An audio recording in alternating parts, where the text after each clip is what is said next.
Hello and welcome once more to the Just Talking About Films podcast, where we do, as we say, we just talk about films. My name is Ian Sargentson. And my name's Luke Taylor. And I always try and think of something to add to this bit, and I never can, so I'm not going to today. Yeah, it's always a thing.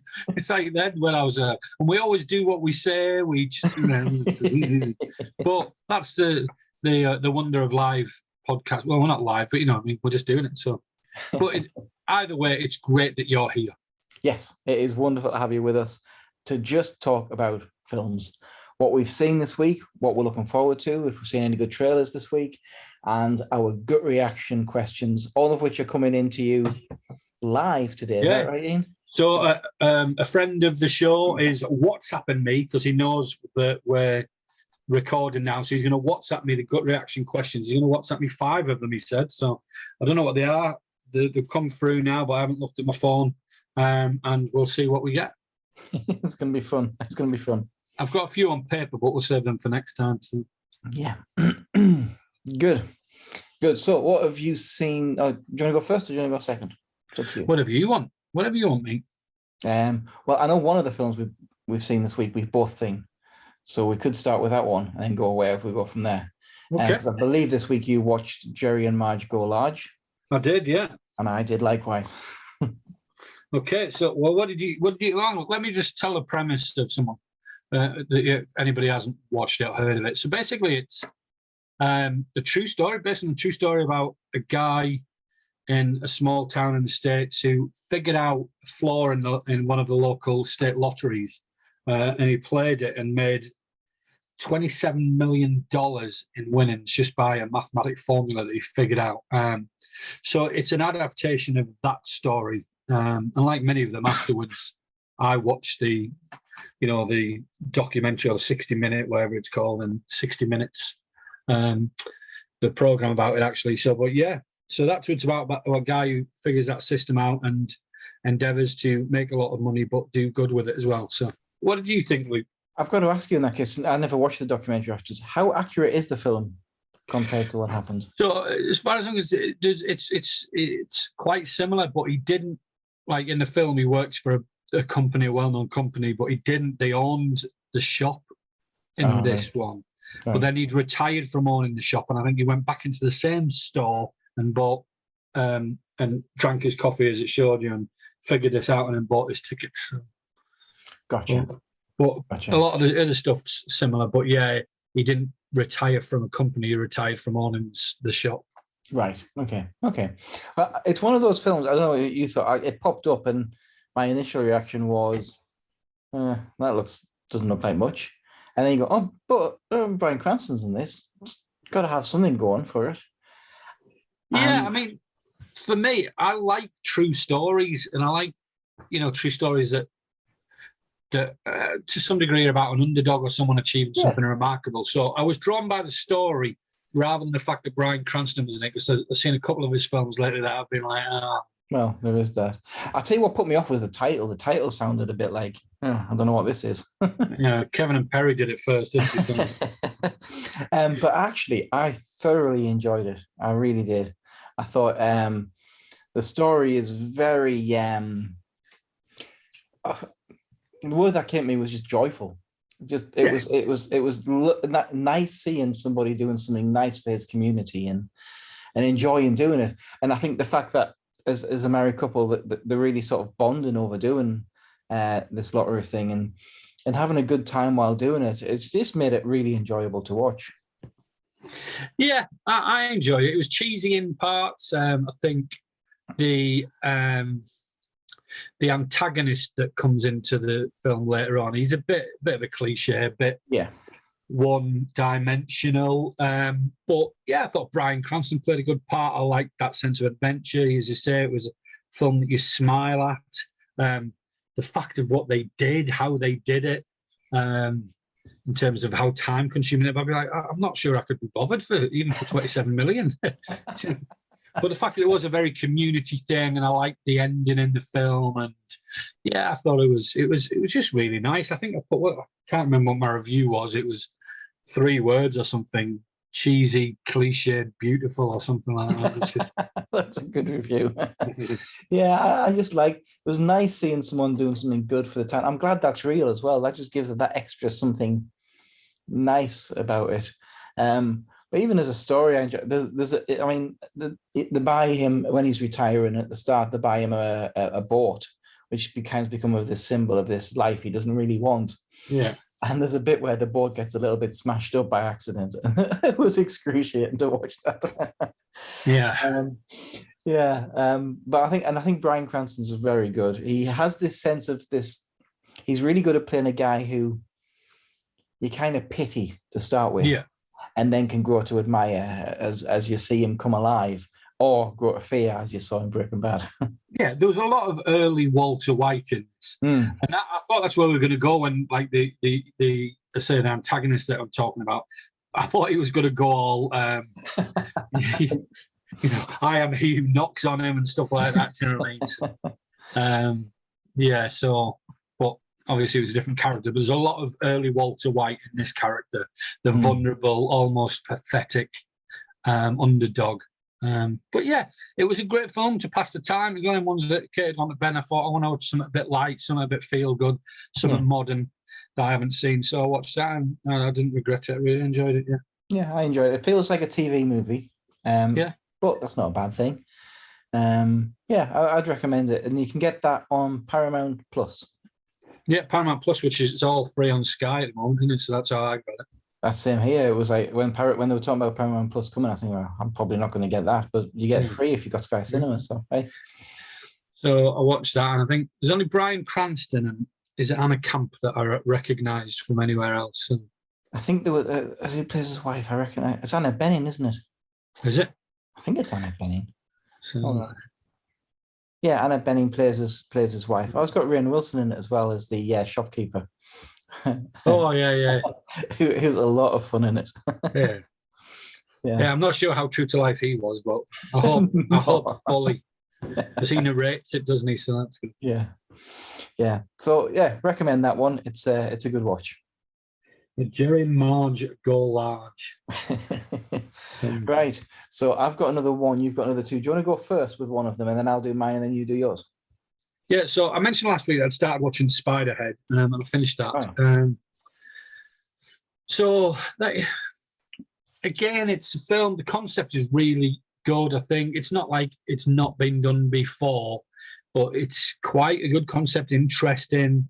But it kind of just, I don't know if it does. You know, sometimes I'll say, "Oh, films don't take themselves too seriously." I don't think this one takes itself seriously enough. It's got a good concept, and it kind of just it goes into the quirky too much. So there's good acting. It's a good premise.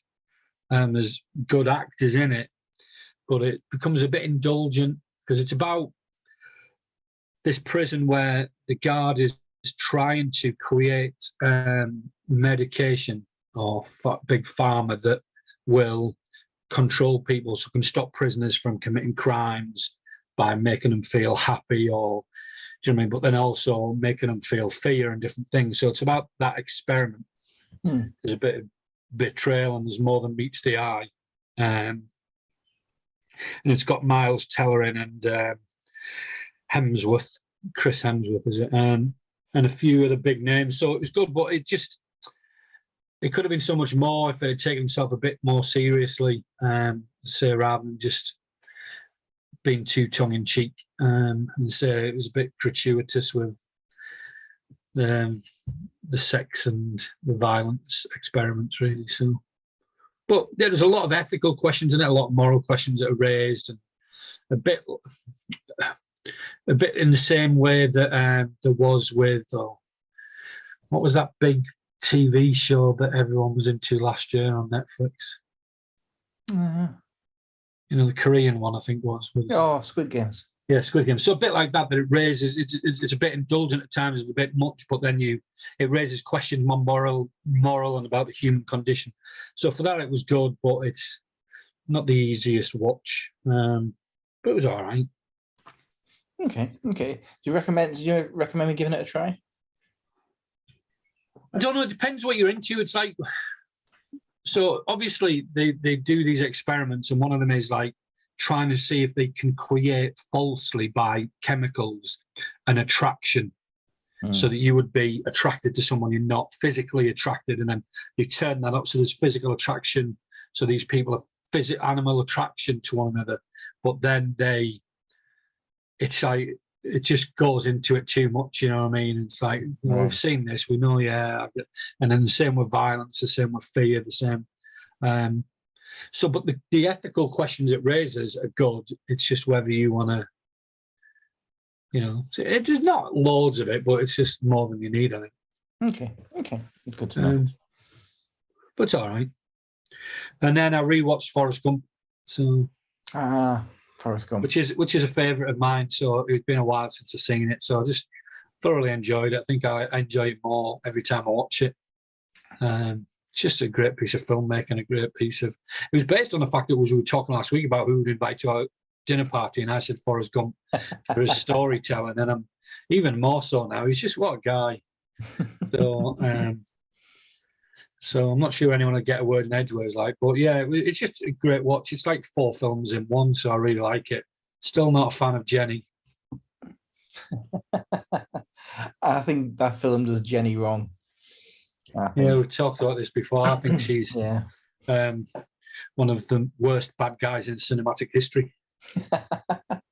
I feel like she's someone, because you get to experience, we probably talked about this, you get to experience the American dream kind of thing from his point of view.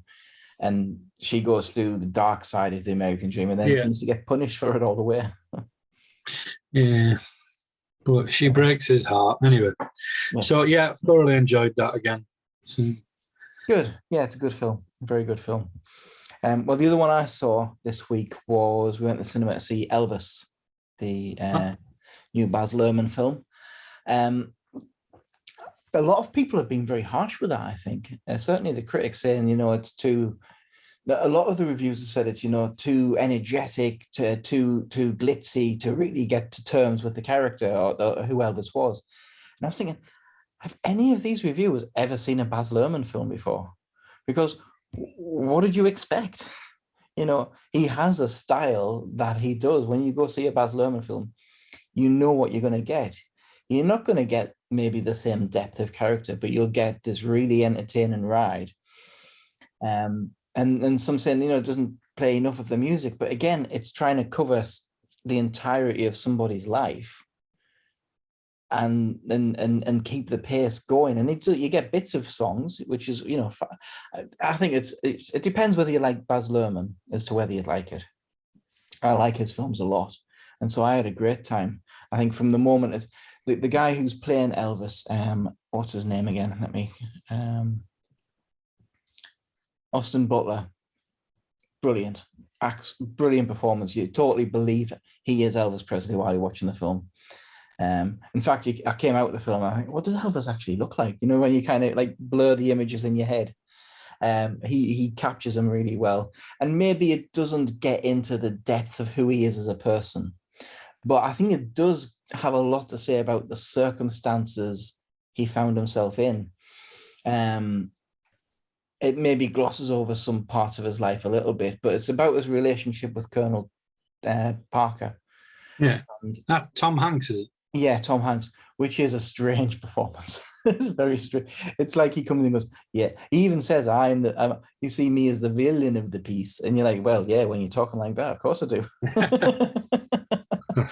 But it's a strange performance, but I think it works. And, you know, there was stuff about Elvis's life that I didn't know that came up in it. And I've never been into Elvis Presley at all. Just not my thing. I always just assumed everything to do with Elvis was kind of naff. But actually it gave me an appreciation for what he did and who he was a lot more. And yeah, even because the version of Elvis that I have in my head is this, you know, the fat Elvis who was at, you know, in Las Vegas. But when it explains the circumstances around that and the turmoil that was going on in his life, I actually feel really sorry for him towards the end. Yeah, he started off as a young gospel singer, didn't he? Yeah, and and it talks about that influence of gospel music, of blues, of black music, and does he appropriate? Is it cultural appropriation, or is it him using what he experienced in his childhood? And it's some interesting questions that gets thrown out there. The trouble is with it, and this is always going to be a trouble for a musical biography that's set at this particular time, is it's impossible to make this sort of film now without looking at it through the lens of Walk Hard, the Dewey Cox story. Mm-hmm. Because there's so many things that happen in this film that takes the mickey out of. Right, yeah. I mean, that film is taking the mickey largely out of Walk the Line, but it's taken the mickey out of every musical biography. And there's so many points where something serious has happened, and my first reaction is to laugh because it's so similar to something that happens in that film. And that film, you don't appreciate until you watch this type of film how accurate it was in its satire. Loads of scenes in it. Just the funny lines just pop into your head all the time, and it kind of makes this sort of film almost impossible to take seriously now, I think. Yeah. But because it had Baz Luhrmann's style on it, I really enjoyed it. Really enjoyed it. Good. Well, that's it. I'm not seeing it yet. Well, I do want to see it, I think. So I don't know if any of the viewers have seen it, what they think. But yeah, it's something to watch out for. Yeah. I think the critics have given it a bit too much of a negative, because I think they were wanting a different film. If you want a different film about the life of Elvis, go watch a Baz Luhrmann film about the life of Elvis, because it's exactly what I expected it to be. Yeah, interesting. So good stuff. So that's what we've been watching this week. What about you? What have you been watching? That's a good question. Yeah, so let us know. Let us know. Get in touch. Tell us. I've just listened to your podcast. This is what I've been watching. So you can let us know on Twitter or Facebook. And we're interested to see what you've been watching, or if you've watched any of the things that we've just talked about, what you think of them. Yeah. So I'd be particularly interested to see if anybody's seen SpiderHead, and what you think of that. Yes. And I'd be interested to know what you think of Elvis as well, whether people liked the energy in it. And sorry, when you did that before and said, let us know what you've been watching, I think maybe you'd wait for me to pick it up, and I was just zoned out. And you were like, that's a good question. I was elsewhere. Yeah. Right, so now we move on to the gut reactions section of the podcast, where today we've had friend of the show, Ian Cornforth, who has WhatsApped me a few times with some questions that I haven't seen yet. So I'm about to open the first one. We had Ian on for our Ghostbusters episode, didn't we? We did, yeah. So he said before he sent me the message, he said if we've done any of these before, just ignore them. But okay. We'll see. But knowing Ian, I'm kind of dreading what could be in there. It could be anything. So we'll have a look. As long as that's what our favourite Sandra Bullock film is, then I'm good. It could well be in there. Right. So here's the first one. Let's open the first one. Skywalker or Solo? Skywalker. Han Solo for me. I think he's just cooler and a bit more rebellious. I assume if you mean in Luke Skywalker, well, yeah. So, yeah, it'd be Han Solo. If I could, in the playground, I was always Han Solo. I was always Luke Skywalker. Yeah. Oh, because my name's you were Luke. Called Luke. It became easy. Yeah. I'm Luke. Yeah, so Han Solo. I mean, I like them both, but Han Solo's just a bit more edgy, and he's got a bit more substance, where Luke's a goody two-shoes. Okay, so what do you think if you're watching at home? What's your gut reaction, Skywalker or Solo? So, second question. Worst actor ever? Tia Leone. Who? Tia Leone. Tia Leone. I'll go. I don't like to say the worst actor ever, because they're all talented in their own right. People, I think... Not hers. people, People have been brutally bad. It's more for me when there's people who aren't actors acting. Do you know what I mean? So you get sports people Yeah. acting like Tony Bellew in Creed. It makes the fight scenes look more authentic, but his acting is as brutal as being punched by him, I would imagine. Yeah, I would say him, because he's the one that comes to mind. I'm pretty sure he's not, but you've seen other sports people in films, and it just doesn't work. So that would be for me. So fair enough. Wow, that's my first gut reaction. That was a real, genuine good reaction that I'll never go away from. I'll stand by that one. Right, third question. Not a long one. Not necessarily your favorite movie, but you are stuck on a desert island. This is not related to any popular radio show. What is the one film you would rescue and keep to watch probably forever, or until you are rescued? Assume you have the necessary AV equipment. I was going to say Castaway, but that's not my answer. My answer is Rocky. That's a good answer. I think for me, Baby Driver is the one that came to mind. Okay, you take Baby Driver and watch it over again. I think that's a film that I can enjoy watching again and again. It doesn't feel old. Yeah, for me, it's Rocky because I do watch it a lot anyway. And I could put it on tonight and still not be bored by it. Do you know what I mean? Yeah, Baby Driver is like listening to an album, but it's got pictures as well. Yeah, and when I had the Rocky soundtrack playing, I could be like chopping wood and building a house and stuff. do my own montage. So it works on a lot of levels. Yeah. So yeah, that's good. Next one, 4. Who would you pick as a movie star dad, taking nothing away from your own dad? Oh, wow. A movie star dad. We can't pick Jack from This Is Us, I guess. No, because that's a TV show.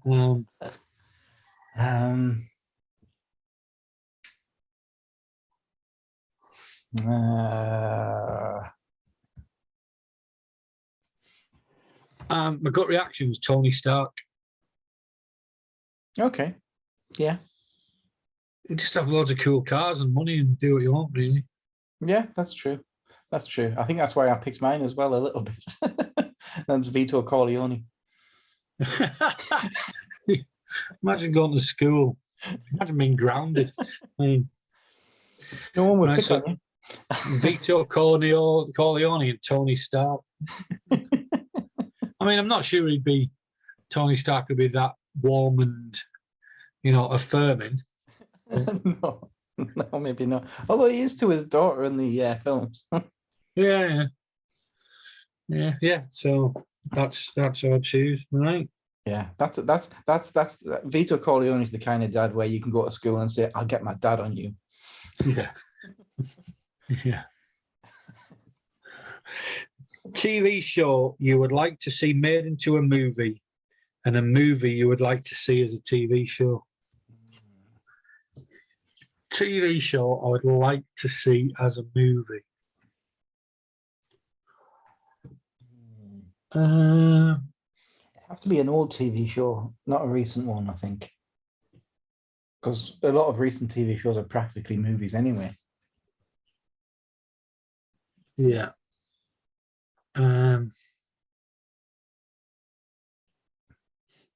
It's a tough one. I know. No, not that. I'm going to go with the Thundercats. Oh, that's a good answer. Just because there was rumours of it for years and it never happened, as far as I know. Yeah. So I would say the Thundercats into a movie. What about you? Oh, I want to do Thundercats as well now you've said that. I'd love that. But you're right, Saturday morning cartoon is the right way to go with that.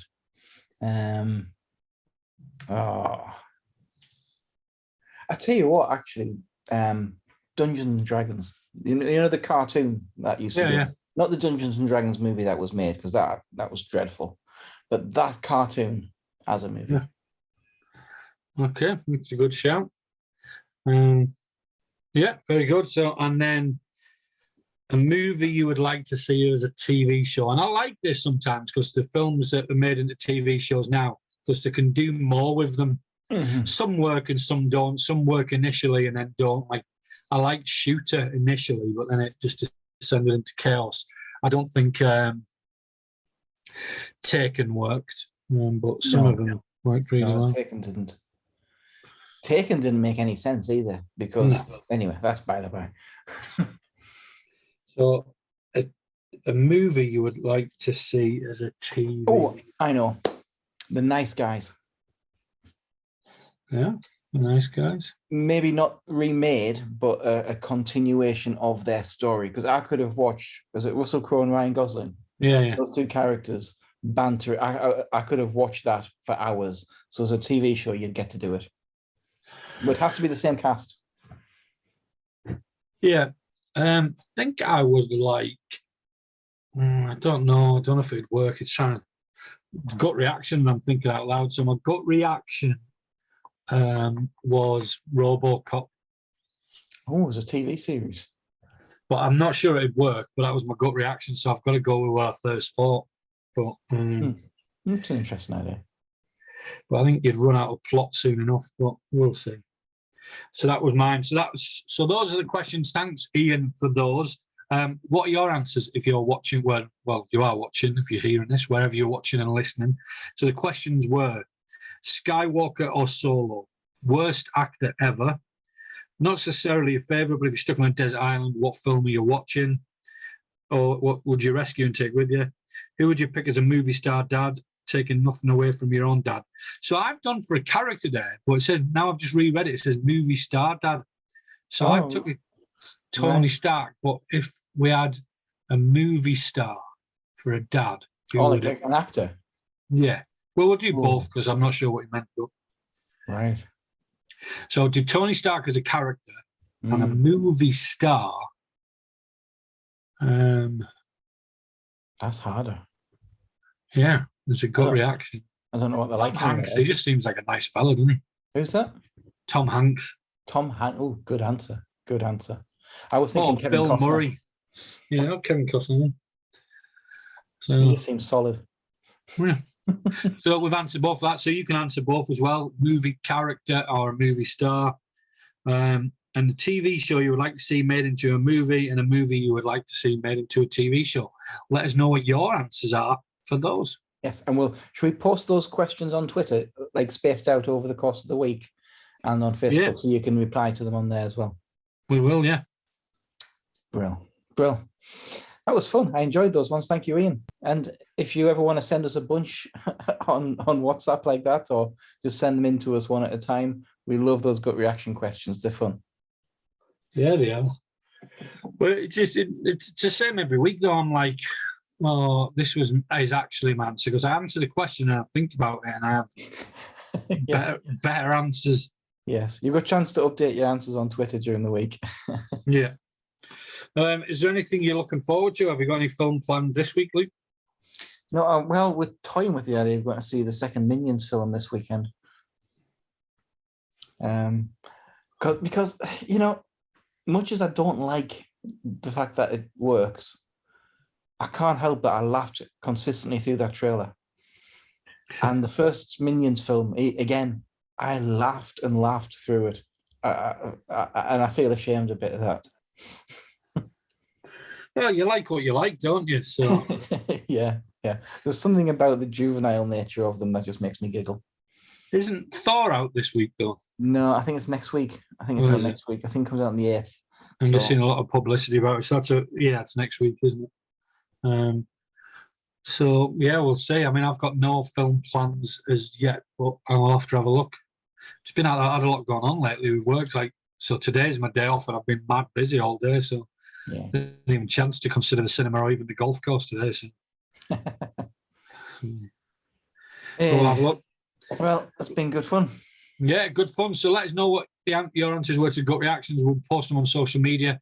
And I think it's about time we get some more guests on again, Luke. I know we've asked a few times, but Yes. so if you're listening to this, come on the show, talk to us about something, do the gut reactions with us, tell us what you want to talk about, what aspect of film, or we can just choose one question and just go through it, really. But yeah, I think we need to get more people in this chat. I mean, as much as I love chatting to Luke, we've done this a bit now. So if you're interested in coming on chatting with us, let us know. Yes, please do. We and you don't have to know a lot about films to come on. I mean, look, I'm here. Yeah. Look at us. I didn't want to speak for you, but yeah, that's true. Very good. Right. So have a great week, everyone, and we look forward to seeing you next time.